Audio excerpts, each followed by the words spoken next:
Wow, and that is how you make a powerful entrance with the one and only Catherine Bernardo. Kat, how are you? I'm good actually. That was my first ever Walk for Century Tuna. So extra special talaga tonight. Thank you so much for being here. Thank you for your energy. You all look beautiful and thank you so much for having me, of course. So we are all part of history, seeing Catherine do her first walk as Century Tuna Ambassador.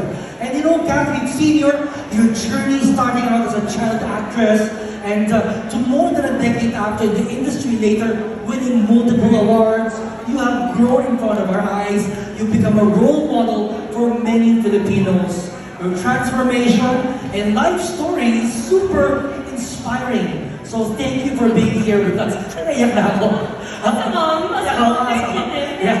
So thank you for being here tonight, Kat, and we are really honored to have you here. Okay, Kat, so as the newest ambassador for